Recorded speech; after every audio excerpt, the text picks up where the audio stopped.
Alors bonjour Yves, Bonjour Alexandre. si tu me le permets, j'ai un texte sous les yeux qui ne vient pas de moi, qui t'introduit. C'est un texte des membres de la main verte qui s'appelle Christian. Et lorsqu'on a demandé qui ils aimeraient voir participer dans le balado, il nous a écrit ça. J'aimerais bien entendre notre poète semencier de Saint-Didas. Sa verve nous envoûte devant son émerveillement face à certains cultivars qu'il a bichonnés au fil des années. Pour avoir essayé un bon nombre de semenciers, je constate que le bagage génétique des semences de Yves Gagnon possède une capacité de production clairement optimisée pour notre climat. Tomates Savignac, piment de Maskinongé, concombre Tantalis. Apprendre l'histoire de ces variétés est un puissant agent de constat et de marketing, même si ce n'est probablement pas son objectif. À l'époque, j'ai dû attendre 2 ans pour avoir des semences de tomates Savignac, car la demande était trop forte. Ça fait Alors, plaisir, hein? fort de cette invitation et de ce constat, tu as accepté, une proposition de présenter tes cultivars, coup de cœur Mmh. et peut-être avant de passer, comme Christian l'a nommé, sur la tomate Savignac, peux-tu juste nous rappeler, ce mot cultivar, qu'est-ce qu'il veut dire? Parce qu'on dirait qu'intuitivement, on a plutôt tendance d'utiliser le mot variété. Quelles sont vos Ouais. variétés préférées? Puis, je te sais, pointilleux sur ce sujet. Oui, absolument. Bien, le terme variété vient dans normalement, là, sa vraie place, c'est dans le nom latin. Alors, on peut donner un exemple avec, le chou pommé, par exemple. Alors, le nom latin du chou pommé, c'est Brassica, ça, c'est le genre. Brassica oleracea, c'est l'espèce. Et là, à l'intérieur de l'espèce, dans l'histoire, dans les derniers millénaires, il y a eu des évolutions, c'est-à-dire qu'on a vu apparaître des formes différentes de l'espèce et c'est parti d'un légume feuille qui s'apparente un tout petit peu au collard qu'on connaît aujourd'hui ou au kale. Puis, se sont développés à partir de cette espèce-là, Brassica oleracea, différentes formes. Donc, on a vu apparaître, par exemple, le chou pommé. Donc, le chou pommé, c'est Brassica oleracea, variété capitata. Et là, on a le chou pommé. Le chou de Bruxelles s'est développé à partir du chou pommé. Donc, on a quand même un légume assez différent puisque c'est des petites pommes qui se développent sur une tige. Donc, c'est Brassica oleracea, variété gamifera. Mais on reste dans la même espèce, c'est-à-dire que les fleurs du chou de Bruxelles peuvent féconder les fleurs du chou pommé. Et c'est la même chose avec le brocoli, avec le chou rave, avec le chou-fleur. Ce sont tous des Brassica oleracea, donc font partie de la même espèce, mais avec des distinctions qui s'observent avec le terme variété. Donc, ça vient d'une évolution qui s'est faite au fil du temps, où l'homme a peut-être un petit peu moins d'importance. Alors, si on regarde les choux pommés, ben, l'être humain a fait des sélections au fil du temps qui ont donné lieu à des choux rouges, à des choux verts, à des choux d'été, à des choux d'hiver, à des choux de Savoie. Donc, il a fait des sélections et il a aussi fait des croisements dans l'histoire plus récente qui ont donné lieu à des hybrides. Donc, quand on a procédé à ces sélections-là ou à des croisements, ben, ça a donné différents cultivars. Donc, ça vient de cultivar vient de culture, un peu, c'est la même racine que culture. Donc, c'est l'humain qui est intervenu dans différents lieux de la planète pour créer ces différents cultivars-là, adaptés à des régions, aussi des développements qui sont faits en fonction des besoins de l'homme, etc. Donc, on a le chou rouge Red Express, par exemple, l'Angédichker, le Glory of Enkhuizen, etc. Donc, ce sont tous des cultivars. Et avec la tomate, ben, c'est un peu la même chose quand on parle de la tomate Savignac, de la tomate carbone, ben, ce sont tous des cultivars. Donc le terme variété devrait normalement, être positionné dans le nom latin pour distinguer au sein d'une même espèce différents types de légumes.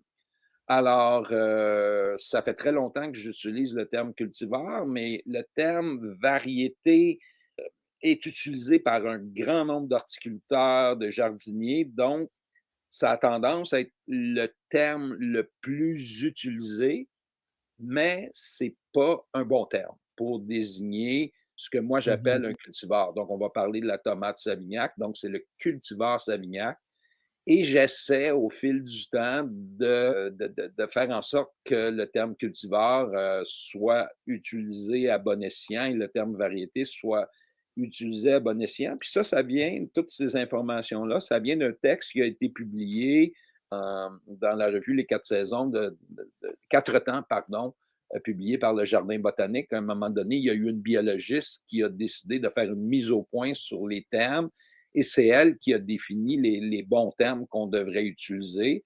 J'ai trouvé ça très éclairant. Ça l'a confirmé un tout petit peu l'habitude que j'avais d'utiliser le terme cultivar. Donc, depuis la publication de cet article-là, ça fait déjà quand même un certain temps, ben là, j'essaie de faire un peu d'éducation par rapport aux termes qu'on emploie là, dans le domaine horticole, agricole et dans le jardinage, dans le domaine des semences aussi. Donc, voilà. Super, merci. Je l'avais jamais vu comme ça et on adore les moyens, mémotechniques, dans ce balado.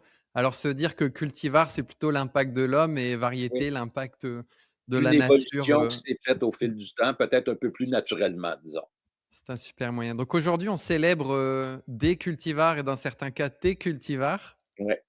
si je me trompe pas C'est bien et ça. je pense Ben, l'idée, en fait, du balado, ce que tu m'as proposé, c'est de présenter mes cultivars coup de cœur et ça donne bien parce que cette année, j'ai livré beaucoup de conférences dans le cadre des Fêtes des semences sur mes cultivars coup de cœur. Donc, j'en ai peut-être une quinzaine à présenter.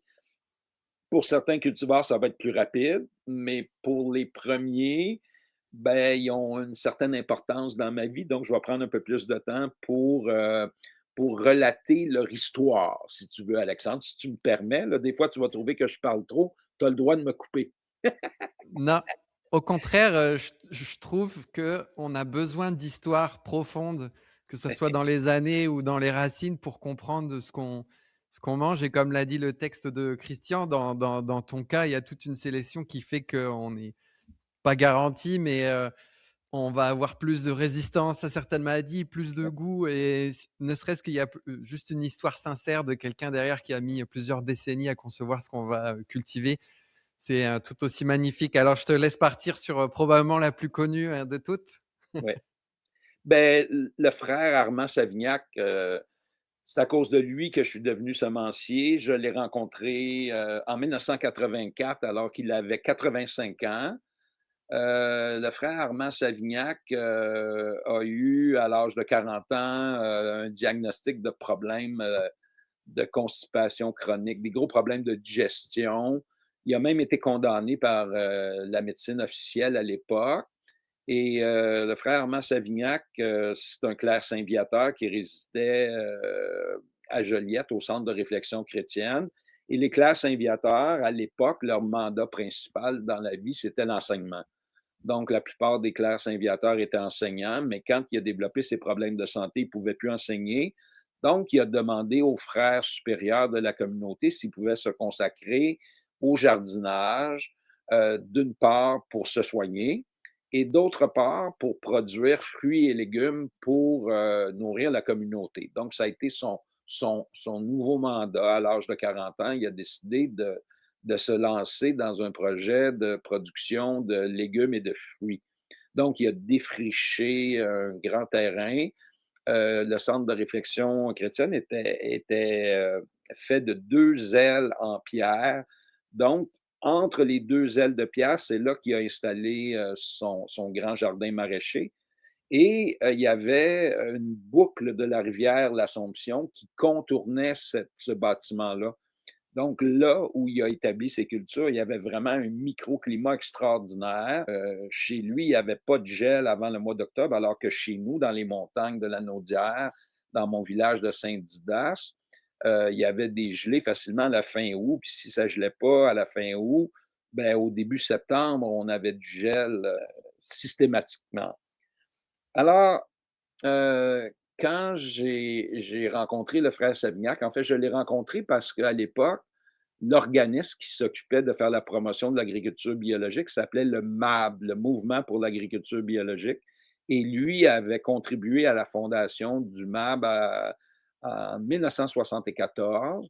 Et moi, quand je suis arrivé dans la région, c'était en 1980. Au début, je me suis pas trop impliqué socialement, mais en 82, je suis devenu membre du MAB et j'ai commencé à participer à des rencontres régionales.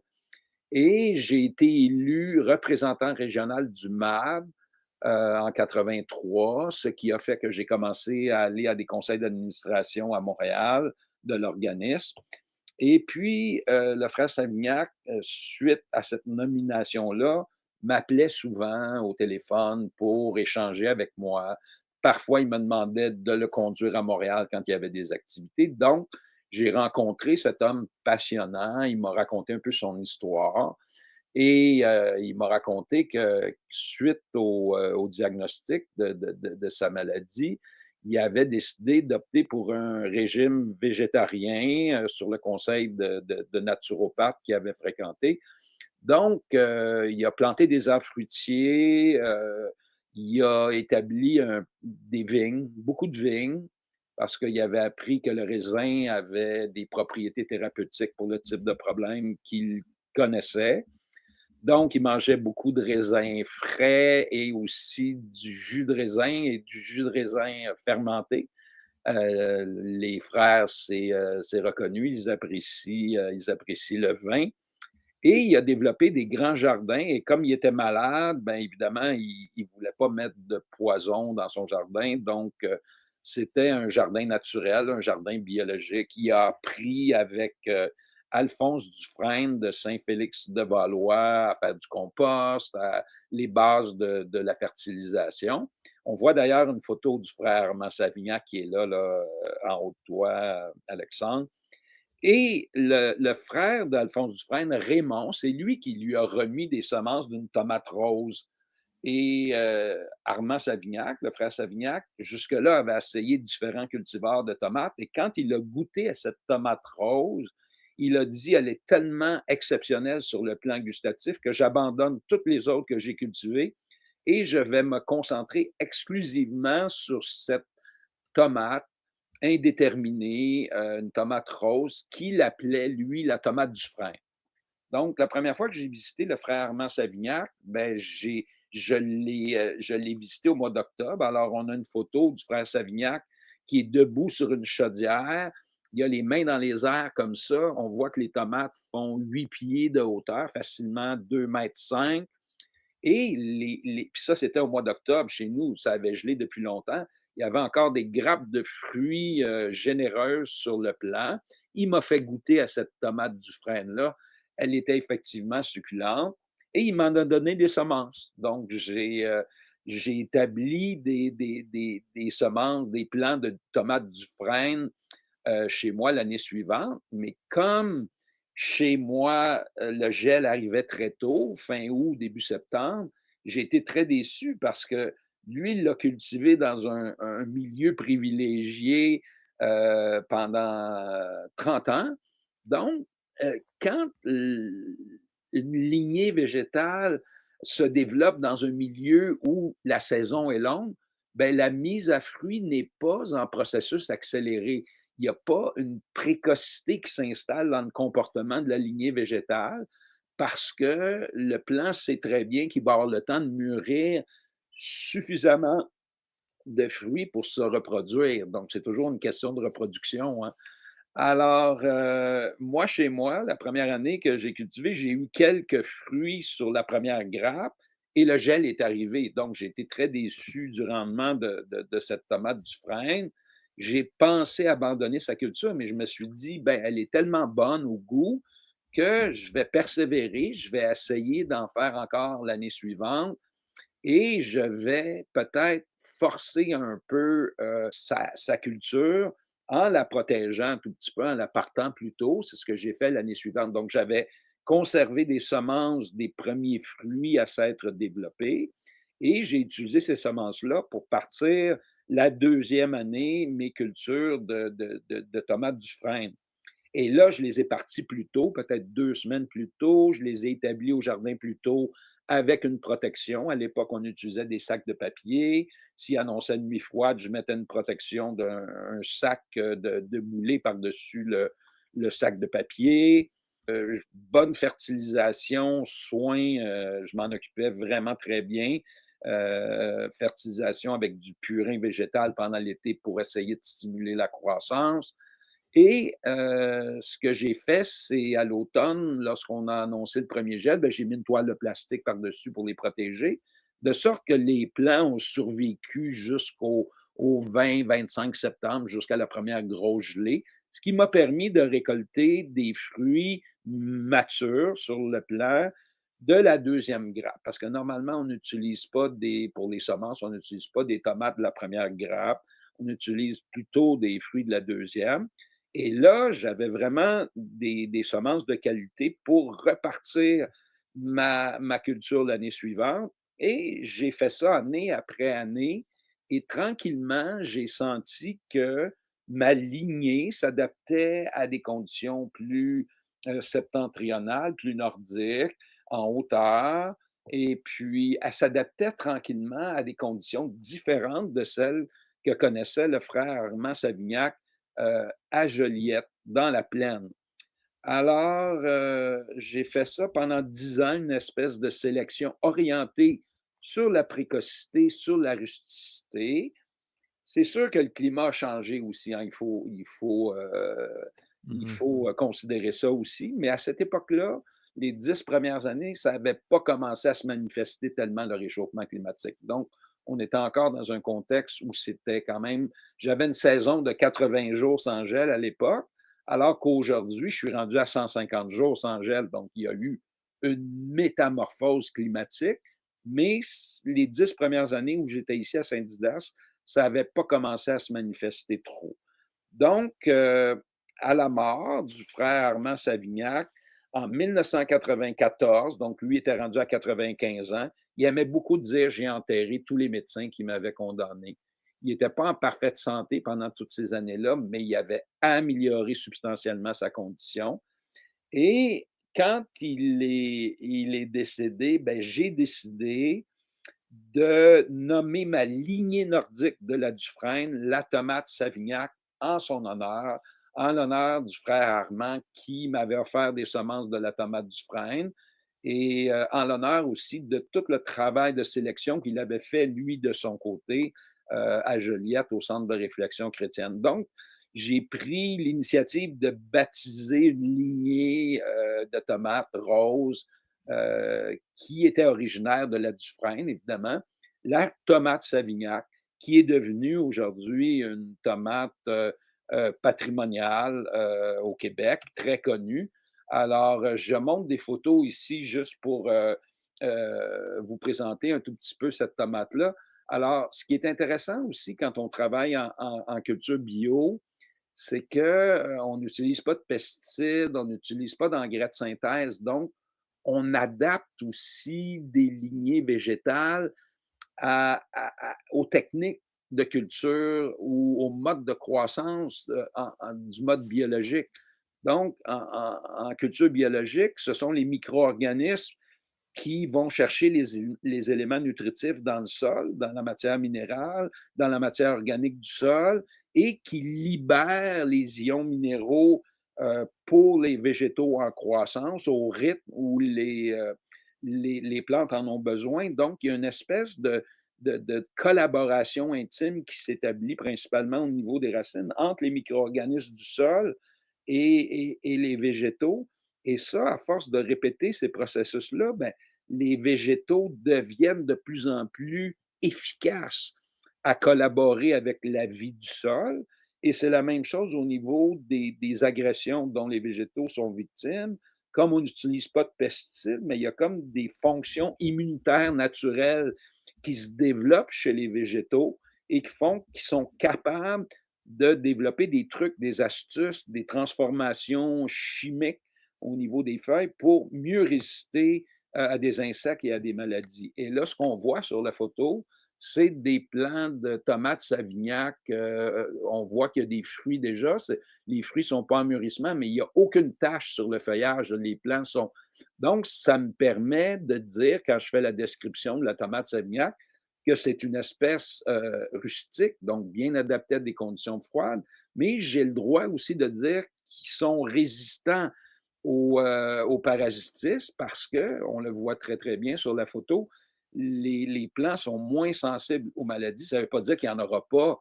C'est sûr qu'en fin de saison, on a des champignons qui vont finir par attaquer le feuillage, mais j'ai vraiment observé une amélioration de la résistance aux maladies sur ma lignée de Savignac. Et c'est ça qui est intéressant quand on fait de la production de semences, c'est qu'on peut, sans changer le code génétique, on peut améliorer les performances d'une lignée, transformer un peu le comportement, le caractère. Et on le voit très bien avec la photo ici de la tomate Savignac. Là, on voit les fruits qui sont en train de mûrir. On a l'impression que c'est une tomate rouge parce qu'il n'y a pas le rose encore qui s'est développé. Ici, on voit là, les tomates, une fois récoltées bien mûres, c'est pas une tomate rose comme celle qu'on voit à l'épicerie, mais si on prend une tomate Savignac à côté d'une rouge, on voit que c'est une tomate rose, mais c'est un rose foncé, c'est pas une Mmh. rose pâle comme les tomates roses qu'on voit à l'épicerie. Alors, voilà pour la tomate Savignac. C'est à peu près ça que j'avais à raconter. C'est une longue histoire, mais je vous le dis tout de suite, je ne prendrai pas autant de temps pour chaque cultivar que je vais présenter. Mais la Savignac, c'est un peu cette tomate-là qui m'a donné envie de devenir semencier. C'est en découvrant le potentiel d'amélioration d'une lignée végétale que j'ai vu l'intérêt de produire nos semences et de développer cette activité-là, là, cette activité semencière. Puis c'est fabuleux de voir ce qui s'est passé au Québec depuis ces années-là, le nombre de gens qui s'intéressent à la production de semences, Mmh. la diversité aussi génétique qui s'est développée suite à cet intérêt pour la production semencière, parce qu'il ne faut pas oublier que 90 des cultivars qu'on connaissait dans les années 80, 70-80, ils ont disparu à cause de la mainmise des sociétés agrochimiques sur la production semencière et le commerce des semences. Là. C'est vraiment une catastrophe importante, c'est une érosion génétique, comme on peut dire. Et Alors, je vais je vous vais parler je vais lui d'une autre donner un tomate. Je t'écoute. je vais lui donner un tout petit peu plus d'importance, même si on a déjà, mais moi, je retiens quelque chose que j'avais pas du tout saisi dans son histoire, que déjà, on a une personne qui est en quête de retrouver la santé, donc il devient végétarien et il veut bien manger Ouais. et donc cette, tomate a attiré son attention et qui plus est la tienne. Je trouve ça vraiment incroyable. Puis je retiens, tu sais, là, je parle en tant que débutant. Un autre truc que je retiens, c'est que quand on échoue ces tomates, moi je suis en zone, 4B environ. Ouais, Je pense même que c'est plutôt la partie froide, du 4B et bah, quand on échoue, on a des fois tendance à être défaitiste alors qu'en fait, le bon cultivar et le bon semencier qui se cache derrière peut nous résoudre certains sujets. Parce que moi, une tomate de taille moyenne, là, j'y vais plus depuis mes premiers échecs, puis je recommence à de la cerise, puis de la cocktail, puis je suis en train de mmh, remonter en grosseur. mmh. Et l'histoire que tu viens de nous raconter, je trouve, me donne confiance à être bon dans le choix de mes cultivars pour être dans quelque chose qui est adapté à mon, climat, quoi. Et la dernière chose, c'est un peu là, quand tu racontais que le mot biologique, au final, il peut aussi être de plus en plus biologique parce que d'année en année, quand tu dis que tu formes la plante dans sa lignée végétale à, améliorer sa relation avec les micro-organismes et autres. Absolument. J'avais jamais vu le mot biologique, comme quelque chose qui évolue dans le temps, mais plutôt comme un label, Mmh, tristement résumé dans certains cas ouais, à juste un ouais. logo. alors que ce que tu racontes, c'est vraiment, beaucoup plus éclairant sur la lenteur que ça prend de faire un plan, biologique, oui. Absolument. Je trouve ça malheureux parce que des fois, il y a des gens qui décrient un peu: «Ah, le bio, on peut pas faire confiance», tout ça. C'est vrai que c'est pas parfait, mais moi, je connais beaucoup de gens impliqués dans la certification des producteurs bio. Puis moi, ce que je dis toujours, c'est que le bio, c'est le dernier rempart qu'on a contre la contamination aux pesticides parce que, véritablement, là, nos gouvernements, ils font absolument rien pour protéger les citoyens de la Mmh contamination mh. par des pesticides. Donc, le seul rempart qui nous reste pour nous protéger de cette contamination-là, c'est la qualité biologique. Évidemment, faire son propre jardin, c'est ça l'idéal, mais c'est pas tout le monde qui peut faire son jardin. Donc, acheter des produits bio, c'est vraiment un bon investissement pour sa santé. Et des fois, ben, on n'a pas besoin d'avoir nécessairement la certification bio parce qu'on connaît le producteur qui travaille dans son village, puis on sait qu'il travaille d'une façon naturelle. Donc, dans ces cas-là, quand c'est des circuits courts, on n'est pas obligé d'aller vers des produits certifiés, mais mon lait d'avoine, il est certifié bio, tu sais, parce que il vient probablement du Manitoba ou de la Saskatchewan, cette avoine-là, tu sais, ça fait je peux pas aller vérifier là-bas, comment ils Mmh. cultivent. Donc, la certification, elle a tout son sens. Et avant de passer à la prochaine Oui. tomate, est-ce qu'il y a plusieurs types de Savignac au sens où tu as fourni d'autres semenciers de la Savignac, on la trouve à plusieurs endroits? Ah, ben, on la trouve à plusieurs endroits, mais je pense que la Savignac, c'est la Savignac. Si quelqu'un d'autre en produit les semences, parce que moi, j'ai développé la Savignac, mais j'ai aucun droit. N'importe qui peut produire des semences de Savignac. Je pense que la Savignac, c'est la Savignac. C'est sûr que si quelqu'un l'a fait dans l'Estrie, ben, peut-être qu'elle va s'adapter un peu aux conditions de Mmh l'Estrie, mh. mais ça reste que c'est relativement similaire, là. Là, il y avait vraiment une différence notoire entre les conditions du frère Savignac à Joliette à cause des caractéristiques de son site par rapport à moi. Donc, lui, il avait une longue saison, puis moi, j'avais une saison courte. Mais, OK. je dirais qu'entre ici et l'Estrie, par exemple, les différences sont pas majeures. Et d'ailleurs, on vend des semences, de tomates Savignac en Estrie, puis les gens qui la cultivent sont très satisfaits des rendements qu'ils obtiennent. Donc, Mmh mh. je Super. voulais Bon, j'ai juste pris 5 minutes de plus, mais ah je te non, il y laisse a pas de continuer. souci. Ouais. Je voulais juste te dire que dans ton contexte, j'ai une suggestion à te faire. Ça fait pas partie de mes coups de cœur, mais ça me vient à l'esprit. Il y a une tomate que j'aime bien, c'est la Mountain Princess, donc la princesse des montagnes, mais elle est encore vendue par, Catherine sous le nom de Mountain Princess et c'est Martin Drouin, mon ami, qui travaille au Jardin du Grand Portage une journée par semaine, qui en fait la production en montagne à Saint-Didas, donc qui est un peu plus en altitude que moi. Ce qui est intéressant, c'est que c'est une tomate déterminée. Souvent, moi, je trouve que les déterminés ont moins bon goût, mais la Mountain Princess est très savoureuse. Elle est très productive en conditions froides. Elle produit en saison courte aussi. Donc, ça serait un cultivar que tu pourrais essayer chez toi, Alexandre. Super, merci. Ouais.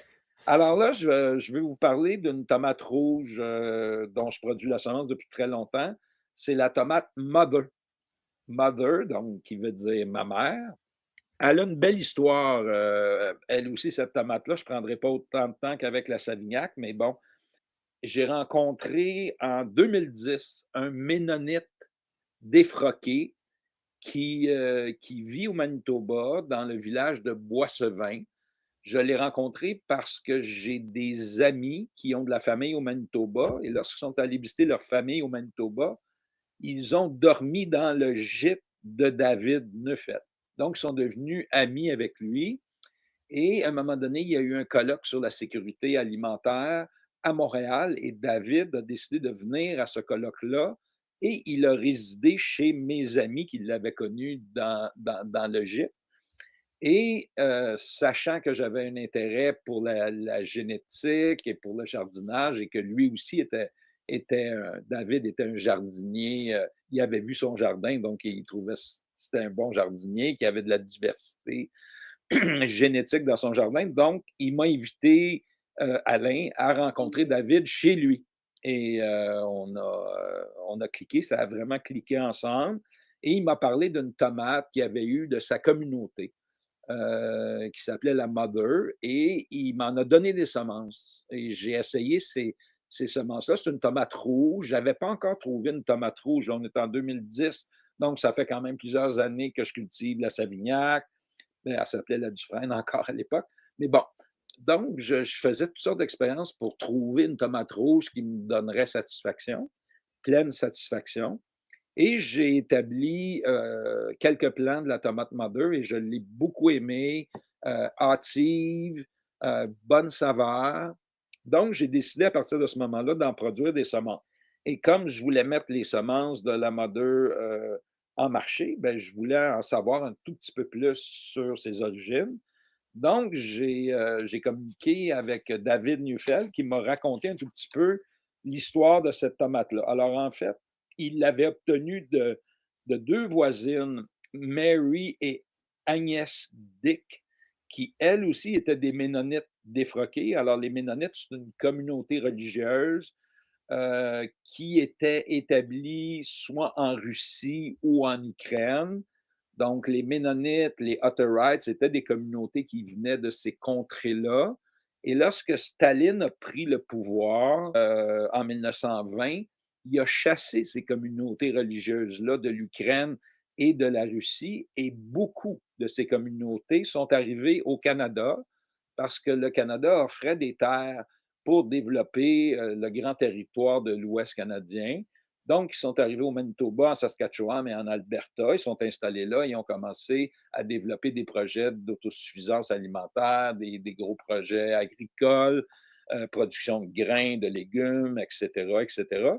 Donc, ce que Madame Agnès Dick, parce que Mary Dick, à un moment donné, elle est décédée, donc Agnès, elle voulait quitter cette maison-là qui était trop grande pour elle. Donc, elle ne voulait pas perdre certaines semences qu'elle trouvait intéressantes. C'est elle qui a offert des semences de cette tomate-là à David Neufeld. Et puis, elle a raconté à David, elle a expliqué à David qu'elle avait reçu ces semences-là de sa mère. C'est sa mère, leur mère à Marie et Agnès Dick qui leur avait donné une enveloppe de cette. Puis comme elle ne connaissait pas le nom du cultivar, ben, les filles avaient marqué tout simplement Mother dessus pour dire que ça venait de leur mère. Donc, c'est de là que ça vient le mot Mother.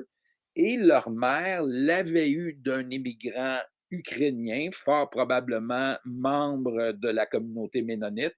Donc, c'est probablement une tomate qui est arrivée d'Ukraine. Donc, c'est intéressant de voir l'histoire Mmh. de la tomate, hein. Vous savez que la tomate, elle vient d'Amérique du Sud, Mmh. Pérou, quelque part là, tu sais, Amérique latine en tout cas.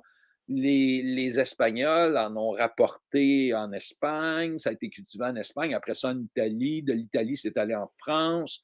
Les Français avaient un lien à cette époque-là avec les Russes, la noblesse française et la noblesse russe se fréquentaient. Donc, il y a eu des graines de tomates qui sont retrouvées en Russie, en Ukraine. Ça a été cultivé là pendant des années et des années. Ça a été transporté dans l'Ouest canadien. Et de l'Ouest canadien, c'est arrivé à Saint-Didas, dans un petit village de la Naudière, où je cultive cette lignée-là, ce cultivar-là, depuis ces années-là, donc 2010. Donc là, ça fait 36 ans que je cultive la Mother, puis je suis toujours sous le charme de ce cultivar-là. Donc, je vous montre quelques photos rapido. Ça, c'est la tomate Mother, un petit peu de craquement vertical. Donc, chez moi, je suis dans le sable, donc c'est un peu normal que les tomates, quand il y a des contrastes en humidité, euh, Mmh. quand il y a des contrastes en humidité, je pense que j'avais une autre photo.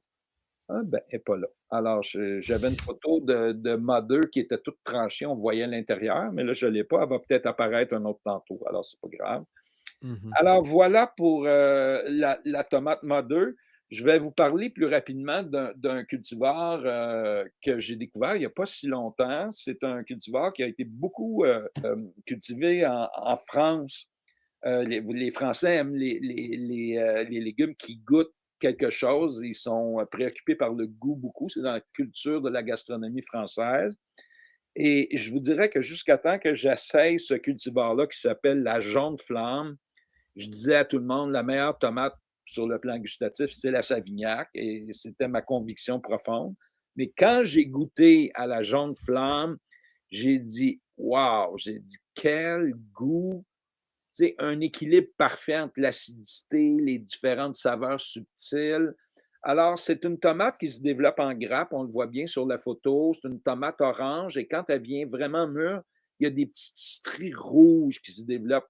Et des fois, on peut, en décrivant le goût, dire des choses qui sont tout à fait inexactes, mais là, vraiment, je trouve qu'il y a un petit goût qui rappelle la pêche dans cette tomate-là. Je l'adore. C'est le cultivar jaune flamme. Donc, un véritable coup de cœur pour moi aussi, ce qui complète mes présentations de cultivars de tomates. Et on va rester, par contre, dans les solanacées et on va s'en aller vers un cultivar d'aubergine. Ça va, Alexandre? Est-ce que tu as Bah, un...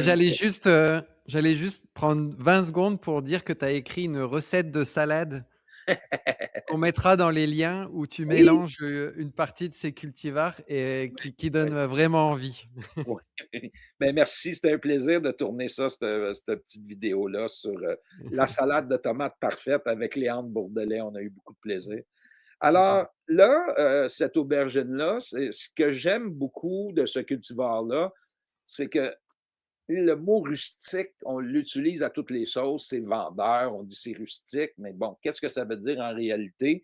On ne sait pas trop. Mais dans le cas de l'aubergine Diamond, j'aime dire que c'est une aubergine rustique, puisque elle s'adapte très bien à des conditions froides. Alors, on sait que l'aubergine, c'est vraiment une plante tropicale qui aime vraiment la chaleur, autant pour la germination des semences que pour la croissance des plants. Mais après plusieurs essais infructueux, je suis tombé sur ce cultivar-là, l'aubergine Diamond, que j'aime bien qualifier de diamant. J'aime traduire les cultivars. Et elle est d'origine ukrainienne aussi, un peu comme la Mother. Et dès que j'ai essayé ce cultivar-là, il y a peut-être 20-25 ans, j'ai tout de suite vu qu'elle était mieux adaptée à mes conditions climatiques, meilleure, une précocité, c'est-à-dire que la mise à fruit se fait hâtivement. Ça veut dire que même si les nuits sont fraîches, les fleurs vont survivre. Alors, ça aide beaucoup pour une production de fruits d'aubergine, d'avoir une précocité, une mise à fruit hâtive.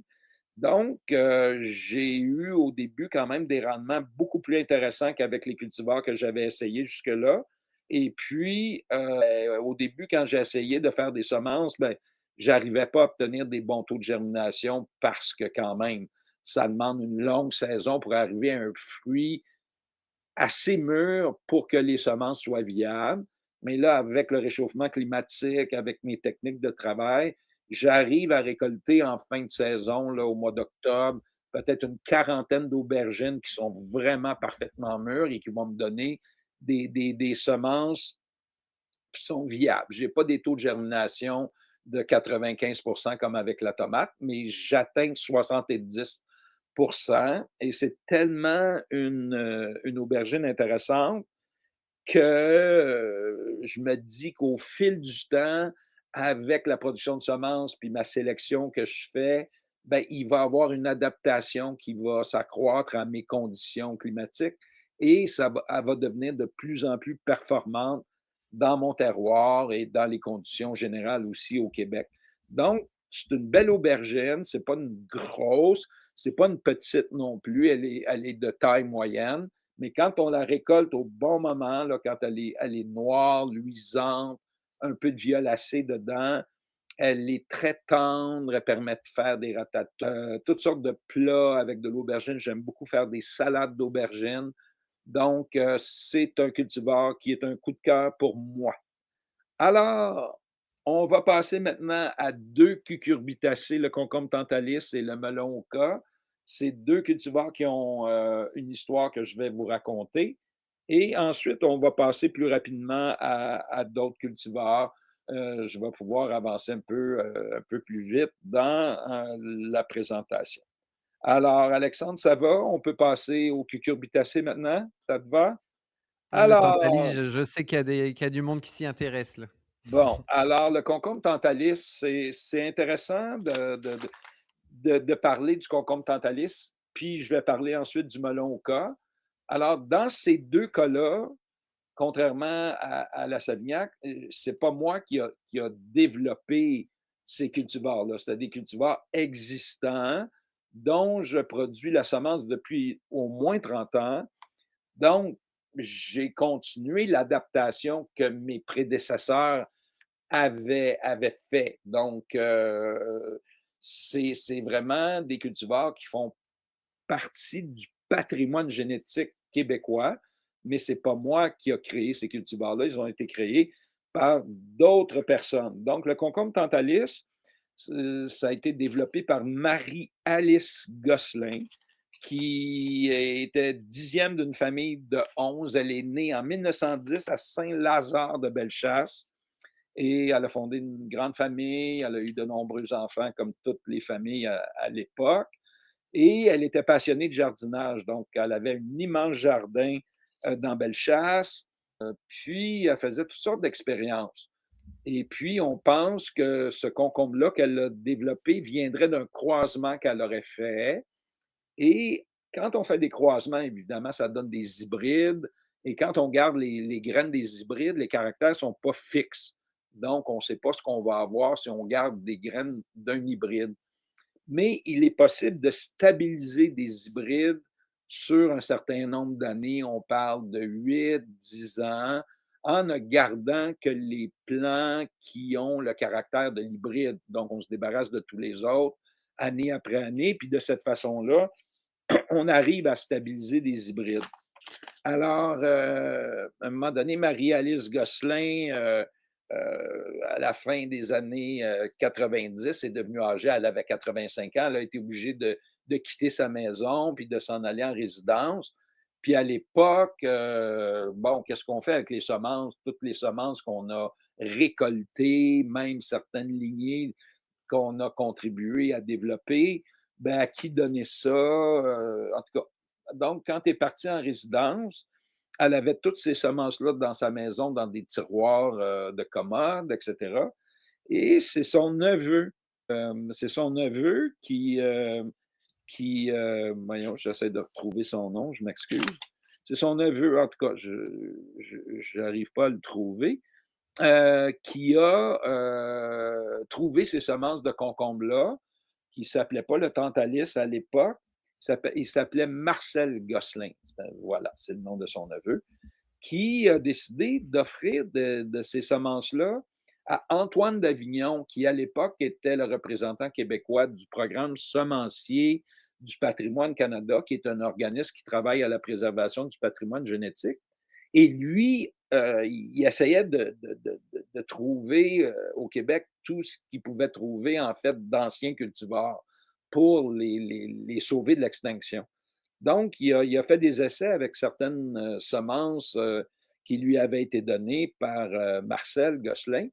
Et découvrant ce concombre-là, qui est un concombre un peu plus long qu'un concombre qu'on trouve à l'épicerie, légèrement épineux, on le voit sur la photo, mais d'une tendreté, un peu comme un concombre libanais, donc une belle qualité de concombre. Et Antoine Davignon a décidé, de concert avec le neveu d'Alice, Marcel, de nommer ce concombre-là le Tantalis. Et c'est Antoine Davignon qui m'a donné des semences de ce concombre-là. Et j'en produis des semences depuis ce moment-là. Ça doit faire une trentaine d'années que je produis des semences du concombre Tantalis, qui est véritablement un concombre patrimonial du Québec, développé dans Bellechasse par Marie-Alice Gosselin, qui est née en 1910 et qui est décédée en 2005 à l'âge de 95 ans. Donc, c'est le fun de cultiver un concombre qui est typiquement québécois puisqu'il a été développé au Québec. Alors, Mmh. voilà pour le concombre Tantalis.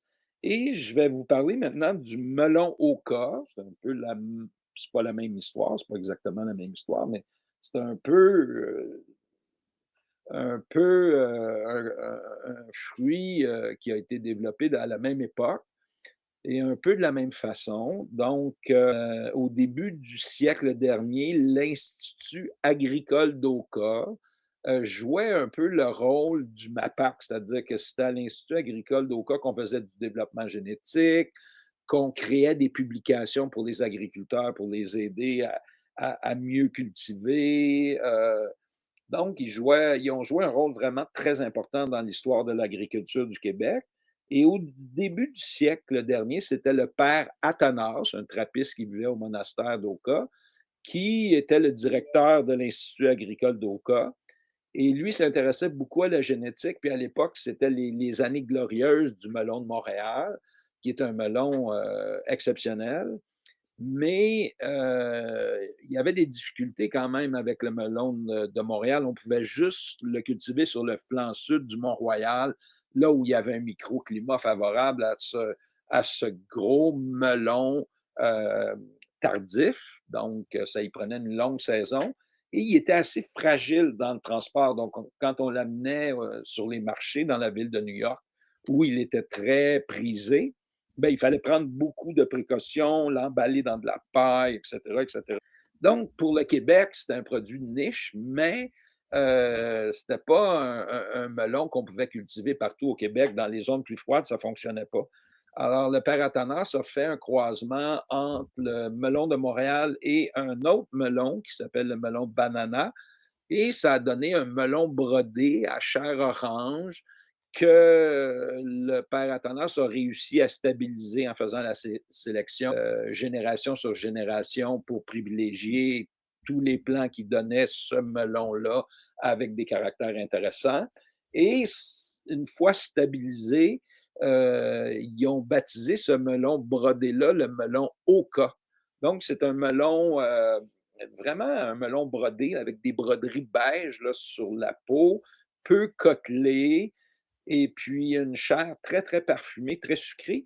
Et dans mon jardin, ici à Saint-Didas, ça vient à maturité au mois d'août, à la fin du mois d'août, mais je pars mes plants à l'intérieur dans des pots individuels pour gagner un tout petit peu de temps pour arriver à faire une production de semences intéressante.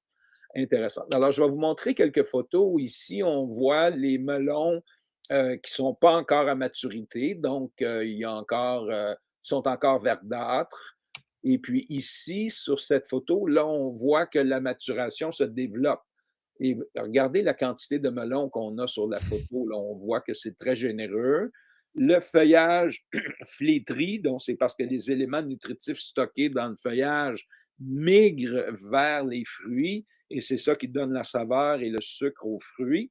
Et à la fin, ben, on va récolter ces melons-là qui ont cette apparence-là. Alors, vous voyez le melon brodé, on voit les broderies de couleur beige qui sont là. Et puis, sur cette photo-là, ben, je suis Mmh. en train d'ouvrir le melon pour récupérer les semences que je vais mettre en fermentation pendant 5 jours. Et puis ensuite, je vais les nettoyer et les mettre à sécher sur des cartons cirés qu'on voit sur la photo qui est là.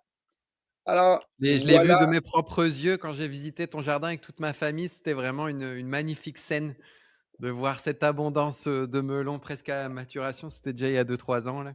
Oui, puis ce qui est intéressant, c'est que ça fait depuis, le début du siècle dernier que le melon Oka est cultivé et il a failli se perdre, hein. À un moment donné, on ne savait plus où trouver des semences du melon Oka parce qu'il y a eu cette vague des hybrides, hein, qui a été développée par l'industrie Mmh. semencière dans les années, 50, 60, 70. Donc on allait vers les nouveaux cultivars, les cultivars hybrides qui étaient vantés par l'industrie. Donc, tout ce qui était à pollinisation libre, les anciens cultivars étaient abandonnés par les producteurs.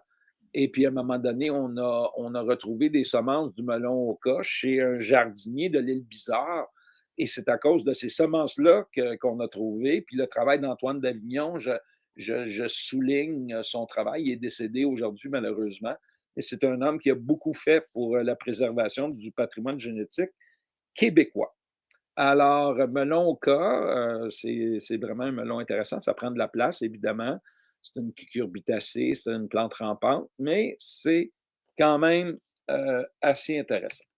Alors, on va passer à un prochain cultivar. Est-ce que je prends trop de temps, Alexandre, ou ça va bien? Non, bah, moi j'ai le temps, mais c'est sûr qu'il t'en reste, une Ben, petite, et le masquinongé qui va me prendre un peu de temps, puis après ça va aller assez rapidement pour les ouais, cultivars c'est comme suivants. tu veux, on a la Alors chance, ça, la photo que vous avez là, c'est un piment, que j'ai j'aime pas dire que je l'ai développé, mais je l'ai pas créé en tout cas, je l'ai développé par sélection, disons. C'est pas des croisements que je fais, moi, c'est vraiment de la sélection. C'était un piment qui s'appelait le Cowhorn. On l'a cultivé, depuis moi, je fais de la production de semences. J'ai commencé avec la Savignac, là, comme je vous ai expliqué en début de présentation, mais j'ai commencé à produire des semences de poivrons en 85, semences d'oignons. On faisait le Cowhorn, qui était un piment. On l'a fait longtemps. J'avais un associé, Steve Brisson, qui l'a fait pendant 20 ans. Quand il a arrêté, il m'a remis ses semences et j'ai continué avec le Cowhorn. Puis une année, je ne sais pas qu'est-ce qui s'est passé. Des fois, il y a des moments décisifs dans l'évolution d'une lignée végétale. J'avais mis complètement au bout du plateau mes Cahorn et le développement des plants cette année-là a été phénoménal. C'est-à-dire qu'au lieu de croître à un pied et demi, là, 40 centimètres de hauteur, il était rendu à 60-70 centimètres, fourni avec une quantité de fruits que j'avais jamais observé jusque-là. Le Caron, les fruits étaient incurvés. Là, les fruits étaient plus droits, peut-être un peu moins brûlants au niveau de la bouche, mais vraiment une quantité de fruits, une vigueur dans la lignée. Puis ça, je le comprends encore, j'apprends tellement encore aujourd'hui, c'est qu'au fil du temps, il y a une adaptation au terroir. Il y a une adaptation au milieu. Quand on garde les graines de l'année précédente, puis on repart avec ses propres graines, puis on fait ça chaque année pendant 30 ans, ben la lignée devient domestique, elle est chez elle, elle se reconnaît quand elle émerge, quand elle est transplantée dans son sol l'année suivante, c'est son environnement. Donc, il y a une espèce d'adaptation qui se fait, qui modifie les caractères et qui, inévitablement, vont améliorer le rendement de. Donc, on a ici ce piment-là qui est absolument phénoménal. Je suis tombé tout à fait en amour avec lui. Et c'est la raison pour laquelle j'ai décidé de lui donner un nom. Il s'appelle le rouge de Masquinongé, un piment que j'aime vraiment et que je pourrais dire que j'ai sélectionné au fil du temps et qu'à un moment donné, il y a eu cette transformation-là. Et puis, ben, c'est ça. Ça va être un de mes legs à la société québécoise. Alors, on voit les fruits ici. Puis j'en fais une poudre de piment extraordinaire qui ne brûle pas la bouche, qui est goûteuse. Et puis je fais des mélanges aussi parce que je fais du paprika hongrois aussi, que je fais déshydrater. Ça, je fais déshydrater en lanière. Et le prochain cultivar dont je vous parle, c'est le habanero maya que j'utilise aussi pour faire mes poudres de piment. Alors, le habanero maya, c'est vraiment un piment fort, là. On parle de quelque chose qui brûle la bouche. Ça fait des gros plants, ça donne des petits fruits. Et puis, je le cultive depuis à peu près une dizaine d'années chez moi. Et même si c'est une espèce tropicale, c'est un peu la même chose pour l'aubergine, c'est bien adapté quand même à nos conditions climatiques, d'autant plus que le climat s'est réchauffé. Puis on a des automnes qui sont beaucoup plus chauds qu'avant. Donc, ça permet à des espèces tropicales, à des cultivars plus tardifs, de produire une bonne quantité de fruits matures. Donc, ici, vous avez le piment habanero maya. Vous voyez, je le récolte à peu près comme ça, puis la coloration se poursuit à l'intérieur. Et c'est la même chose qu'avec le piment rouge de masquinongé. Ben, je le découpe en languettes pour aller récupérer le placenta sur lequel sont fixées les semences. Et je fais déshydrater la chair en languettes. Et je m'amuse pendant l'hiver à faire des mélanges de paprika, rouge de masquinongé et habanero avec des proportions variables. Puis je vais faire des poudres plus ou moins fortes. Et ma conjointe n'aime pas quand ça brûle la bouche, donc je mets presque pas d'habanero dans la recette de poudre que je fais pour notre usage à la table. Parce que la poudre de piment, c'est bien de mettre ça sur les aliments une fois qu'ils sont cuits. C'est pas bon de cuire le piment trop parce que ça devient, à ce moment-là, il devient plus difficile pour l'estomac. Donc, ça, c'est une autre question. Alors, voilà pour le piment Maya. Et là, on va parler un petit peu de l'artichaut. Alors, j'imagine, Alexandre, toi qui es d'origine française, tu as une certaine habitude de consommer de l'artichaut. C'est très prisé en France. Alors qu'au Québec, c'est encore un légume qu'on découvre, n'est-ce pas? Tout à fait, c'est même culturel dans le film Amélie Poulain, il est nommé, je pense à ça souvent quand j'entends le mot artichaut, ouais. Ah bon. Alors, moi, je cultive, j'ai eu la chance d'être élevé par une nounou française, hein. Quand j'étais jeune, mon père était dans l'industrie de la chaussure, donc j'ai eu une enfance privilégiée. Mes parents, gagnaient bien leur vie, donc à un moment donné, quand, ma sœur est née, ils ont engagé une nounou française qui venait de la région de Lyon, puis elle est restée chez moi de l'âge d'1 an à 11 ans à peu près. Donc, j'ai mangé de la cuisine française, Alexandre, pendant toute mon enfance. Et Madame Jouot, elle s'appelait Germaine Jouot, préparait des artichauts régulièrement, donc j'en ai mangé très jeune. Et évidemment, quand je suis arrivé à Saint-Didas, ben, j'ai voulu cultiver de l'artichaut. Alors, l'artichaut, normalement, c'est une plante vivace là où on la cultive, où on la produit. Et règle générale, la première année, ça ne produit pas. Et on fait de la récolte l'année 2, l'année 3, l'année 4. Mais au Québec, l'artichaut ne survit pas l'hiver, donc il faut cultiver l'artichaut sur une base annuelle. Alors, ce que je fais, c'est que je pars mes artichauts très tôt en semi-intérieur. Ils sont déjà partis d'ailleurs. On est au mois de février. Je les ai partis la semaine dernière. Je les sème en caissette. Je repique les plants au stade des premières vraies feuilles en pot individuel. Je les conduis en pot individuel jusqu'à la transplantation au jardin vers le 15 mai. Mais à la fin avril, j'expose les plants à de faibles gelées pour les stresser. Et ça va induire une floraison la première année. Donc, j'obtiens quand même d'assez bons rendements avec cette technique-là. Et l'artichaut, c'est une magnifique plante. C'est une plante qui se développe sur pratiquement 80-90 centimètres de diamètre, des feuilles au feuillage argenté, très découpé. Et le bouton floral, c'est la partie comestible. Mais si on laisse les fleurs se déployer, c'est absolument splendide comme fleur. Alors, je laisse toujours quelques boutons se déployer en fleurs. Et vous allez voir ça, la fleur de Mmh. l'artichaut, c'est une des plus belles fleurs qui soit. Et quand on fait des mélanges avec, par exemple, ici, le zinnia, ben, on obtient des scènes absolument éblouissantes. Alors, regardez-moi cette photo-là d'un artichaut en fleurs. C'est de toute beauté. Et je vous dirais qu'à chaque année, ici au Jardin du Grand Portage, on produit une centaine d'artichauts Ah ouais, qu'on ça se fait fait un plaisir de consommer bractée par bractée jusqu'à temps qu'on arrive au cœur de l'artichaut pour se délecter du fond d'artichaut macère dans la vinaigrette depuis un certain temps. C'est absolument délicieux et ce qu'on fait dans notre jardin, ça n'a aucune comparaison avec l'artichaut qu'on achète à l'épicerie. Donc, moi, je recommande toujours aux gens d'oser l'artichaut. C'est vraiment un mmh. très, très beau légume. Je poursuis avec, un peu plus rapidement parce que, c'est sûr que le temps file, puis je pense que les gens ne veulent pas passer, 2 heures avec moi à me regarder. Donc on va aller un peu plus rapidement. Je vous présente rapidement une laitue que j'aime beaucoup qui s'appelle l'oreille du diable. Donc j'ai eu ça d'un semencier il y a peut-être 25 ans. J'en fais la production de semences, depuis longtemps. C'est vraiment un coup de cœur pour moi. Oreille du diable, c'est une romaine avec du rouge dedans. Alors, on la voit ici, vous voyez comme ça a l'air goûteux. Elle est très tendre, mais elle a un petit côté croquant aussi, comme la plupart des romaines. C'est vraiment une belle laitue.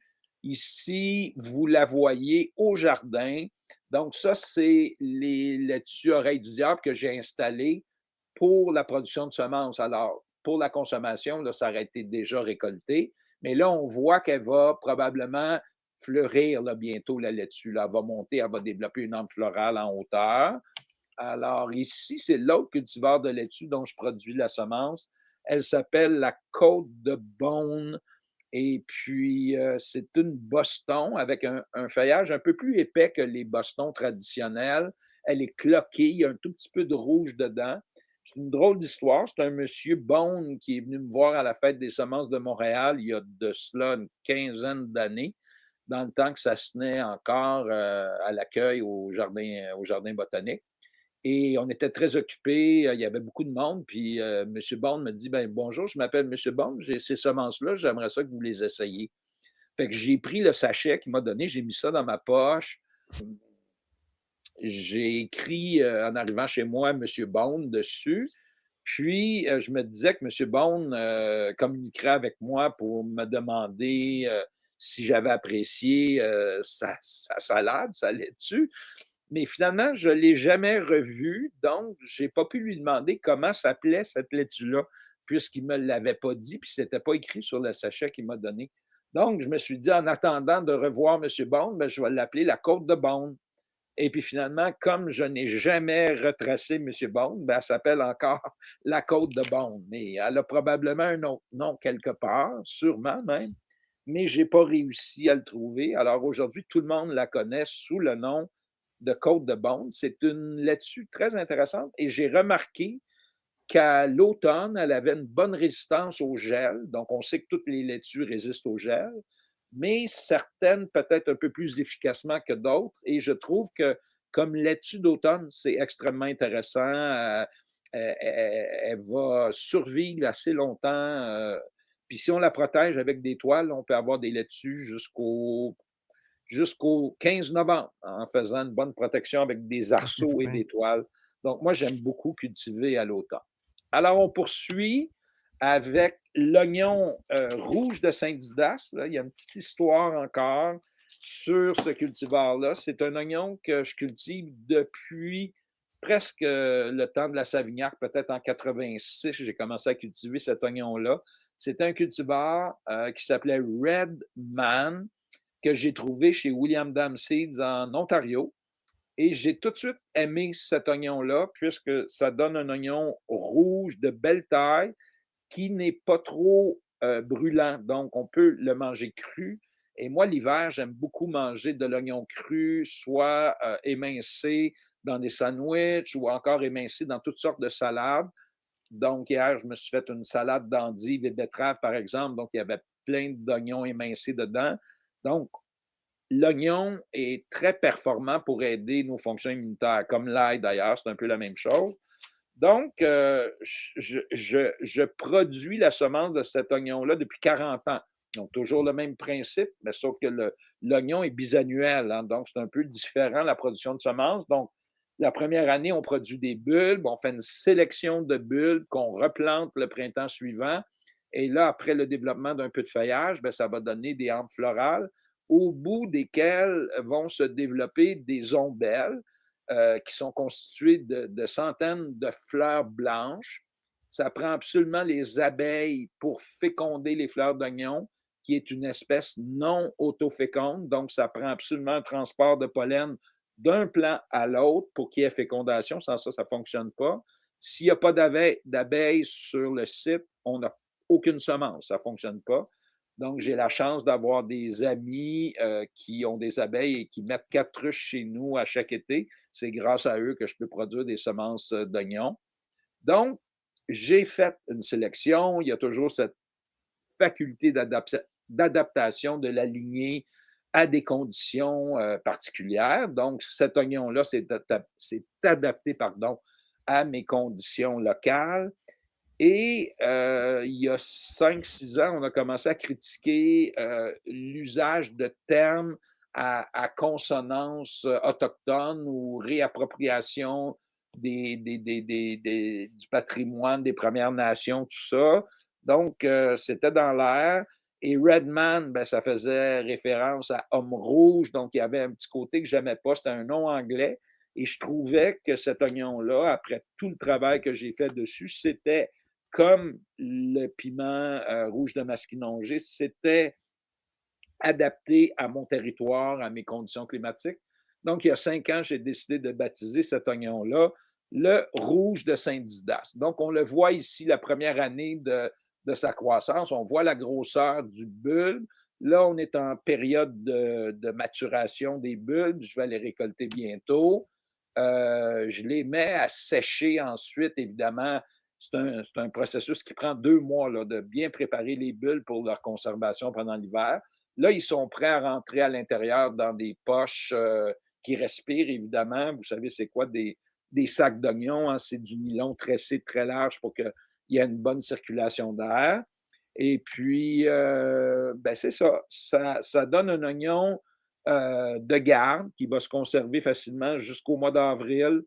Et puis, j'en produis la semence depuis 40 ans. L'année dernière, on a eu une production exceptionnelle. J'avais 1,1 kg de semences.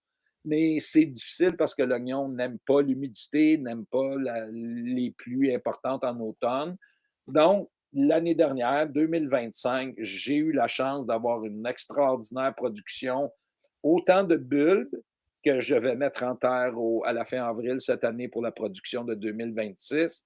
J'ai une qualité exceptionnelle, j'ai des gros bulbes, pas de maladie du tout.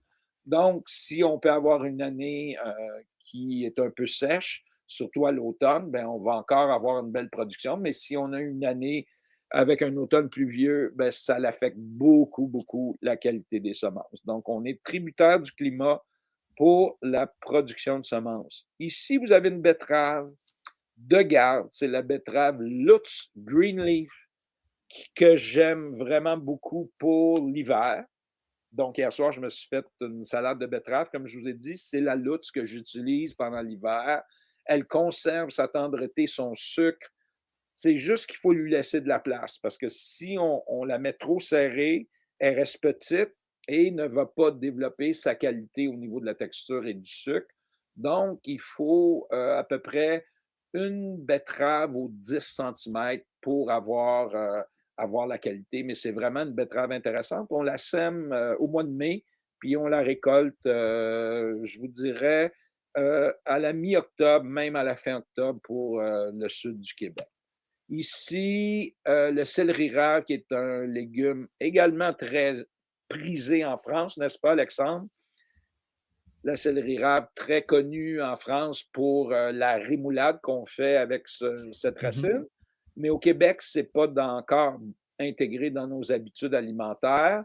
Mais j'adore le céleri rave pour préparer des rémoulades, mais aussi on peut l'intégrer aux pommes de terre pour faire une très belle purée de pommes de terre. On intègre ça dans des bouillies, on peut faire des potages extraordinaires. Donc, je cultive du céleri rave depuis très longtemps. C'est un légume extrêmement gourmand en eau et en matière organique. Donc, on peut aller jusqu'à 3 à 4 cm de compost pour la zone où on va installer nos céleri raves, tout comme nos céleris d'ailleurs. Et on va mettre un système d'irrigation goutte à goutte pour assurer un approvisionnement en eau. Dès qu'il y a des périodes de sèche, il faut donner de l'eau au céleri pour avoir du rendement. Moi, je le mets entre mes tomates, le long de la ligne de goutte à goutte dans mes tomates. Donc, même s'il y a un peu d'ombre créée par les tomates, j'arrive à avoir des rendements intéressants. Donc, c'est un Mhm. compagnonnage un peu inusité, mais très intéressant. Alors, je vous montre des photos de céleri rave ici que je cultive. C'est le cultivar diamant qu'on fait. Il y a presque plus de sachets à semence du portage. Je ne sais pas pourquoi. C'est non disponible. C'est une semence qu'on prend chez un grossiste parce que c'est très difficile à produire ici au Québec. J'ai essayé, j'ai pas eu de bons résultats, mais notre fournisseur a plus de semences. Donc, on est en train de vendre les derniers sachets. Ici, vous avez les ingrédients pour préparer la rémoulade, hein, le céleri rave, citron, moutarde, cornichon, poireaux et persil. Et avec cela, on prépare une salade de céleri rave qu'on appelle rémoulade, qui est absolument gastronomique. Donc, on râpe le céleri rave, on fait une mayonnaise maison à laquelle on rajoute un peu de moutarde française, du citron en quantité au moment où on râpe la racine pour éviter son noircissement. Puis là, moi, je rajoute du cornichon lacto-fermenté, je rajoute du persil haché, puis un peu de poireau, de l'oignon haché finement. Donc, souvent, on va observer à l'épicerie des rémoulades juste avec du céleri rave. Moi, je trouve ça un peu terne. C'est pour ça que j'ajoute quelques garnitures. Et je termine cette présentation avec mon dernier coup de cœur qui est le fenouil perfection. Alors, le cultivar, c'est perfection. Le fenouil, ça se mange un peu comme du céleri, hein, ça se mange très, très bien en crudité. Ça a un petit goût anisé. C'est aussi un légume qui est populaire en Europe et moins connu ici au Québec, mais ça gagne à être découvert et à être connu. C'est vraiment agréable. On peut le faire braiser aussi. On peut l'intégrer dans des salades. Donc, c'est un légume à découvrir et j'ai trouvé que le cultivar perfection donnait des très bons rendements au Québec. J'en produis pas la semence, donc jusqu'à maintenant, c'est une semence qu'on a achetée chez un grossiste. Mais là, on a donné le mandat à un producteur québécois de faire la semence du fenouil perfection. Donc, à partir de l'année prochaine, ça devrait être chez Semences du Portage une semence locale. Donc voilà, c'était mon sprint de présentation de mes cultivars coup de cœur. J'espère que vous avez apprécié et que ça vous donnera le goût de vous intéresser à la génétique légumière et à la conservation du patrimoine génétique québécois. Merci Alexandre pour Bah, le temps merci. que tu m'as accordé. J'ai beaucoup apprécié. Je vais juste donner quelques informations à nos auditeurs jardiniers parce qu'on a une entente de partenariat avec Semences du Portage. Donc, en ce moment, vous pouvez profiter, si vous êtes membre de la Main Verte, d'une livraison gratuite sans minimum d'achat. Donc, vous pouvez vous faire plaisir avec une ou plusieurs de ces cultivars. Et également, bah, merci parce que moi, je ne m'attendais pas à une richesse aussi diverse. Oui, à découvrir les cultivars, tu l'as très bien fait, mais tu nous as aussi sublimement glissé un nombre de petits gestes techniques comme le stress de l'artichaut et d'histoire du Québec, les Premières Nations et tout, le Oui. MAB, tout ce que tu as mentionné, c'est vraiment incroyable. Tu as utilisé le mot legacy en nommant le piment de Masqui, mais le dernier livre de l'Académie potagère, par exemple, Jean-Martin Fortier, il te nomme comme ayant été une source d'inspiration pour lui de lancer sa carrière. Alors, l'importance de ta legacy est immense et vraiment très diverse et c'est extrêmement apprécié. Et on se voit toute cette fin de semaine parce que nos stands sont face à face à la Fête des semences de Québec. Mais Alexandre, je ne Oui. suis pas à Québec. C'est Ah, Diane c'est pas toi, Leclerc Zach. qui va être à Québec parce qu'on alterne maintenant. Donc, c'est Diane cette année qui va être à Québec et moi, je vais être tranquillement chez nous à surveiller mes semis intérieurs. Alors, C'est bon, et vous aurez la chance d'entendre Diane dans sa conférence exact. sur des plantes médicinales. Alors voilà. Merci encore et à très bientôt. Merci à toi, Alexandre. Merci infiniment pour le travail que tu fais pour le jardinage au Québec. C'est extraordinaire. Allez, à bientôt.